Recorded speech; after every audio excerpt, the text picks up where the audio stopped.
और अब बात करते हैं पेरिस ओलंपिक्स की, क्योंकि भारत का पराक्रम लगातार देखा जा रहा है और कुश्ती फाइनल में पहुंच चुकी है विनेश फोगाट। विनेश फोगाट ने क्यूबा खिलाड़ी को मात दी और 5-0 से हराया। फोगाट का मेडल पक्का माना जा रहा है। तो आज फाइनल मुकाबला होगा ओलंपिक्स में विनेश फोगाट का, क्योंकि उन्होंने क्यूबा खिलाड़ी को पटखनी दी और 5-0 से उन्हें हरा दिया है। और जो कि अगर हम क्यूबा खिलाड़ी की बात करें तो वो गोल्ड मेडलिस्ट रही है, लेकिन इसके बावजूद विनेश फोगाट ने उन्हें पटखनी दे दी और वो फाइनल मुकाबले में आखिरकार पहुंच चुकी है।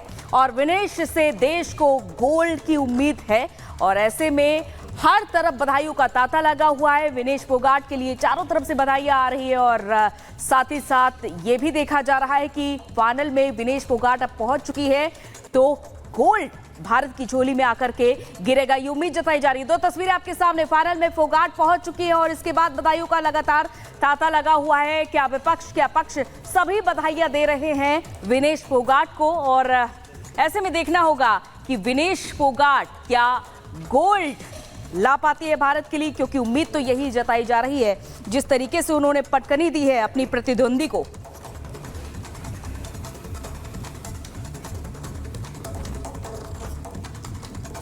और इस बीच आपको बता दें, भारतीय हॉकी टीम का दिल टूट गया। भारतीय हॉकी टीम दरअसल जर्मनी से हार गई है और अब कांस्य पदक के लिए स्पेन से मुकाबला होगा। ये बड़ी जानकारी आपको दे दें, पेरिस ओलंपिक्स से बड़ी जानकारी मिल रही है। भारतीय हॉकी टीम का दिल टूट गया है। सेमीफाइनल में जर्मनी से भारतीय हॉकी टीम को हार मिली है और अब कांस्य के लिए स्पेन से मुकाबला होगा भारतीय हॉकी टीम का। तो भारतीय हॉकी टीम से काफी उम्मीदें थी, लेकिन निराशा हाथ लगी। सेमीफाइनल में अब जर्मनी से हार मिलने के बाद कांस्य के लिए स्पेन से भारतीय हॉकी टीम अब भिड़ेगी, स्पेन से मुकाबला होगा। लेकिन इससे पहले सेमीफाइनल में भारतीय हॉकी टीम से लगातार उम्मीदें लगी हुई थी, लेकिन सेमीफाइनल में जर्मनी से मात मिली भारतीय हॉकी टीम को। भारतीय हॉकी टीम जर्मनी से हार गई और इस बीच अब स्पेन से होगा मुकाबला और कांस्य के लिए स्पेन से मुकाबला होने वाला है। तो पेरिस ओलंपिक्स में विनेश फोगाट का पदक पक्का हो चुका है। विनेश कुश्ती के फाइनल में पहुंचने वाली पहली भारतीय महिला खिलाड़ी बन गई है। देश को विनेश से अब गोल्ड की आस है और वहीं भारतीय हॉकी टीम अब कांस्य के लिए मुकाबले में उतरेगी। तो वहीं कुश्ती, हॉकी के अलावा जेवलिन थ्रो में पदक की उम्मीद है। देखिए पेरिस में पराक्रम पर हमारी खास रिपोर्ट।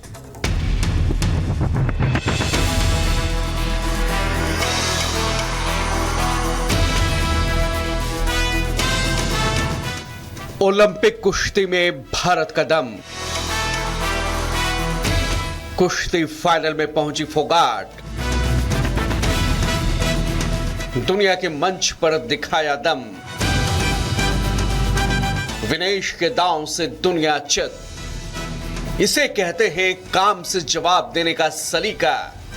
ओलंपिक कुश्ती के फाइनल में पहुंचकर विनेश फोगाट ने अपने आलोचकों का मुंह बंद करा दिया।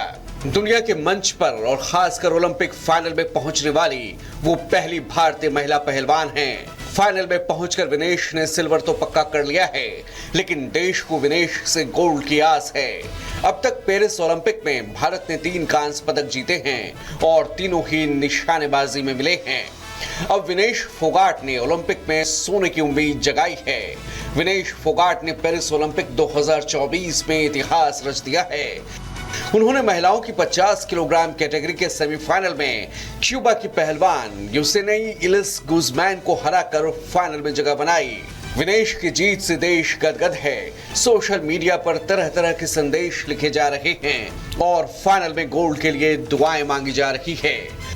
विनेश की जीत पर मंडी से बीजेपी सांसद कंगना रनौत ने लिखा, भारत को उसका पहला गोल्ड मिलने की दुआ कर रही हूं। विनेश फोगाट ने एक वक्त पर आंदोलन में हिस्सा लिया था जिसमें उन्होंने कहा था कि मोदी तेरी कब्र खुदेगी। इसके बावजूद उन्हें देश का प्रतिनिधित्व करने का मौका मिला। उन्हें बेस्ट ट्रेनिंग, कोच और सहूलियतें मिली। यही लोकतंत्र और एक बढ़िया लीडर की खूबसूरती है। राहुल गांधी ने लिखा कि एक ही दिन में दुनिया के 3 धुरंधर पहलवानों को हराने के बाद आज विनेश के साथ साथ पूरा देश भावुक है। जिन्होंने भी विनेश और उसके साथियों के संघर्ष को झुठलाया, उनकी नीयत और काबिलियत तक पर प्रश्न चिन्ह खड़े किए, उन सभी को जवाब मिल चुका है। आज भारत की बहादुर बेटी के सामने सत्ता का वो पूरा तंत्र धराशायी पड़ा था जिसने उसे खून के आंसू रुलाए थे। चैंपियंस की यही पहचान है, वो अपना जवाब मैदान से देते हैं। बहुत बहुत शुभकामनाएं विनेश। पेरिस में आपकी सफलता की गूंज दिल्ली तक सुनाई दे रही है। अखिलेश यादव ने लिखा, महान खिलाड़ी विनेश फोगाट की जीत सिर्फ उनके खेल की जीत नहीं है, एक बहुत बड़ी मानसिक जीत भी है। उनके फाइनल में पहुंचने पर उनको और देश के सच्चे खेल प्रेमियों को हार्दिक बधाई। फाइनल में जीत के लिए अनंत शुभकामनाएं। वहीं बजरंग पूनिया ने लिखा कि ये देश की बेटियां हैं जिन्होंने हमेशा ही देश की शान बढ़ाई है। जिन लोगों ने हमेशा इन बेटियों की राह में कांटे बिछाए हैं, वे कम से कम इन बेटियों से सबक लेंगे और आगे कांटे बोने से बाज आएंगे। ये लड़की अपने देश में लातों से कुचली गई थी, ये लड़की अपने देश में सड़कों पर घसीटी गई थी, ये लड़की दुनिया जीतने वाली है मगर अपने देश में सिस्टम से हार गई थी। जाहिर है विनेश ने पहलवानों के लिए आवाज उठाई थी और उनकी जीत के बाद इसे करारा जवाब माना जा रहा है। आज रात 10 बजे विनेश फोगाट का फाइनल मुकाबला होगा। वहीं हॉकी में भारत का दिल टूट गया। सेमीफाइनल में जर्मनी के हाथों भारत को हार का सामना करना पड़ा। अब कांस्य पदक के लिए स्पेन से भारत का मुकाबला होगा। भारत ने हॉकी में आखिरी बार गोल्ड 1980 में जीता था। वहीं जेवलिन थ्रो में नीरज चोपड़ा, कुश्ती में अंतिम पंघाल, वेट लिफ्टिंग में मीराबाई चानू से भारत को पदक की उम्मीदें हैं। अब देखना होगा कि भारत पेरिस ओलंपिक में टोक्यो से बेहतर प्रदर्शन कर पाता है या नहीं। Bureau report, Republic Bharat.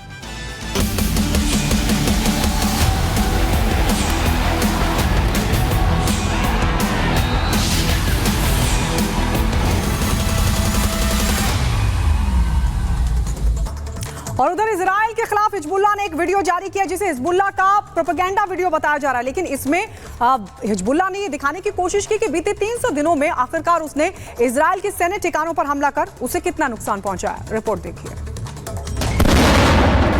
जरा गौर से देखिए, ये हिजबुल्लाह का तैयार किया वीडियो है जिसे उन्होंने जारी किया है।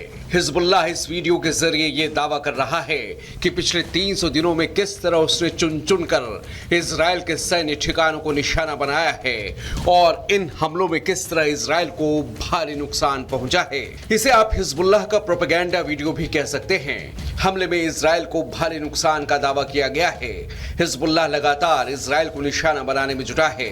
हमास के खिलाफ इजराइल के एक्शन के बाद से ही हिजबुल्लाह इजराइल को दर्द दे रहा है। ईरान का पिट्ठू हिजबुल्लाह अब नए सिरे से इजराइल पर प्रहार की तैयारी में है।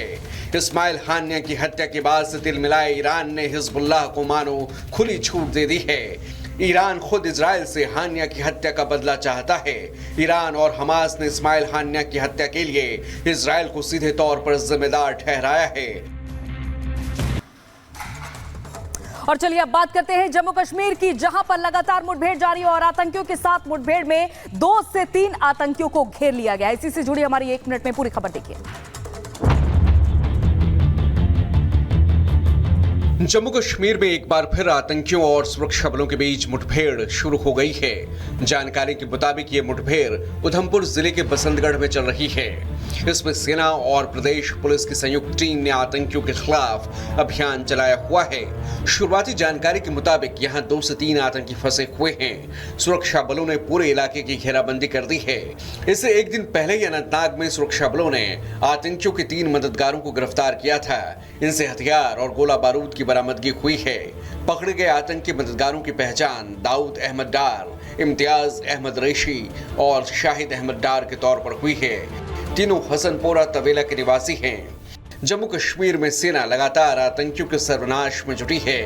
पाक की नापाक साजिशों का खात्मा अब तय है। Bureau report, Republic Bharat.